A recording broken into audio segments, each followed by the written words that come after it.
Greetings, beloved Princeton United Methodist Church community. It's Pastor Jenny here with an update for you, and I'm going to read from Mark chapter 2, verse 12.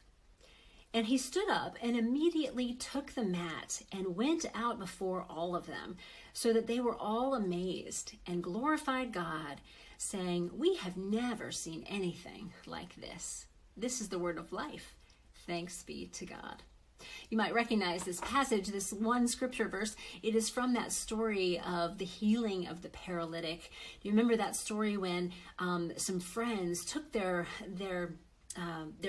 friend who was paralyzed on a mat, on a stretcher, and took them to the house where Jesus was, kind of tearing off part of the roof and letting him down in the middle because there was no other way for them to get near Jesus. And Jesus ended up healing this man. But he also talked about forgiving sins in the midst of this too. And you remember too that there was a big crowd around Jesus. Again, part of the reason that they needed to take off part of the roof to get inside.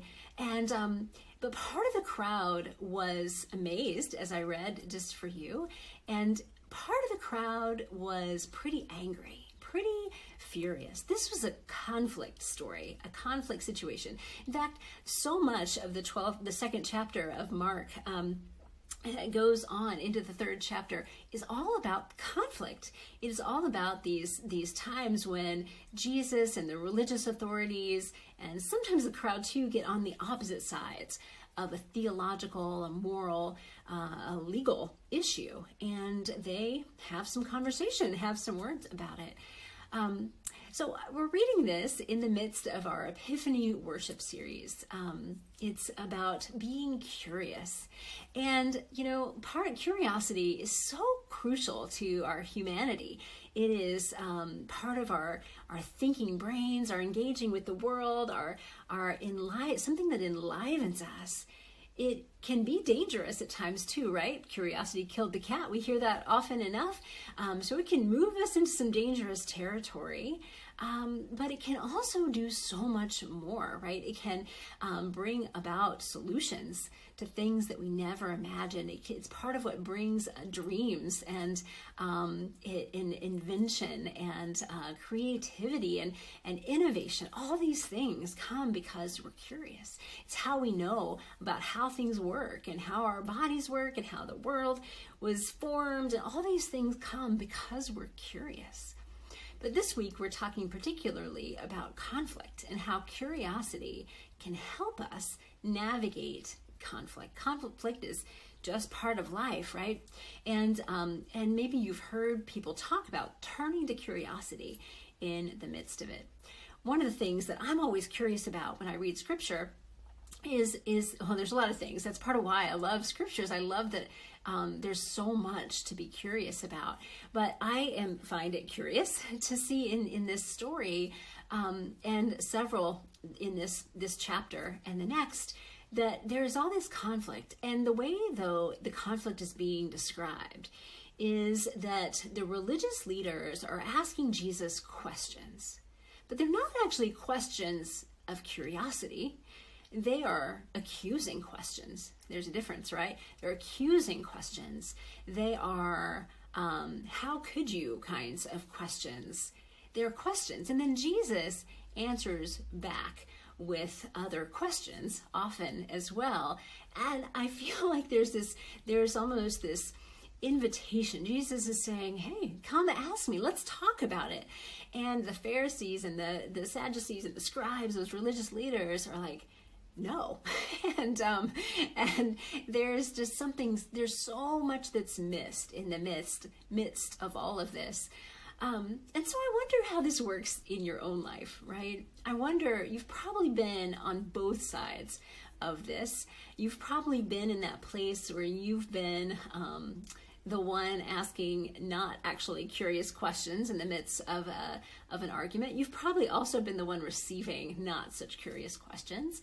So, but I wonder if we can think about when curiosity's actually been present, when we've been able to turn to curiosity in the midst of a conflict, in the midst of an argument, and what that is like for you when that happens.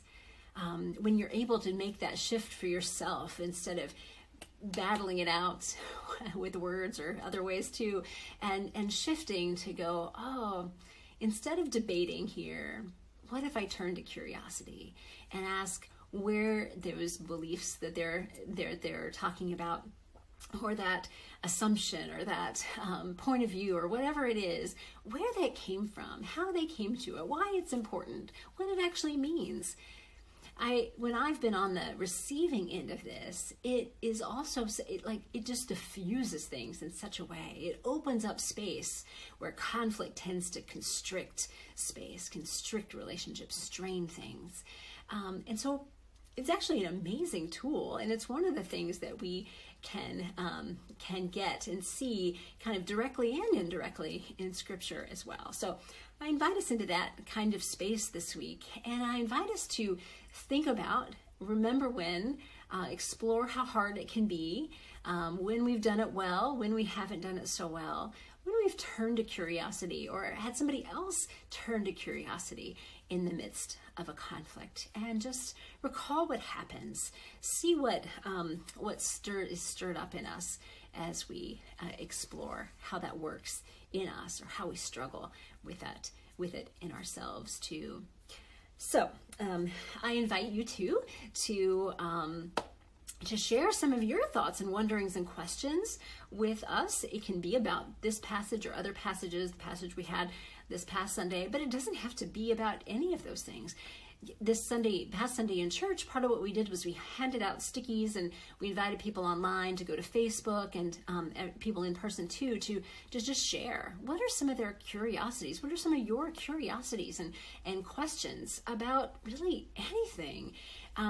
Because, God is in every nook and cranny of our lives. And even when it doesn't seem to be a theological question or a God-related question, maybe it is in some other way too. And even if it's not, and you don't have an obvious way to connect, it's okay to ask those questions. We want us to be able to bring our whole selves, including our questions and our doubts and our uncertainties and our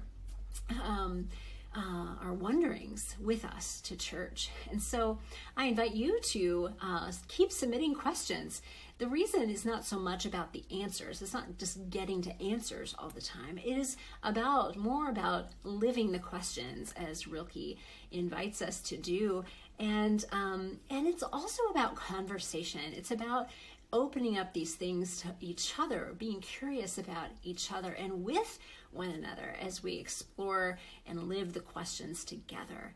That is part of what makes us have that sense of belonging. It's part of what makes us feel known and understood, and that even if we're on that journey of being understood, that is something so much bigger than if we just are sitting in separate spaces with our individual questions. So I invite you to join in the question asking, and the question dialoguing, and just have fun to explore and play and be curious during this season. So there's information about that here in this Happenings with you. And I also wanted two more things to share with you. This coming Sunday, we are starting another newcomers group. If you are newer among us and want to find out more about what it is to be part of our PUMC community, this is a great way for you to find out what we're about, how you might connect with us more deeply. And then we also, as I told you last week, this past Saturday, we had an inaugural kickoff retreat for our newly elected discipleship board and leadership board. Met all day on Saturday, and there was a lot of good and a lot of excitement, I think, generated by that experience. We still have a lot to do and a lot to figure out around how we live well into this new governance structure, but there's a lot, we got a lot done in this foundational space this past Saturday. So there's some information about that. If you're curious about what's happening there, you can find out more about that in this Happenings as well. Friends, it is always, always a beautiful thing to be on this journey with you. I'm grateful for you and for this way that we get to journey together. Remember that we are created for joy, and we are God's beloved, and God is well pleased with you. Blessings to you all, and I will see you soon.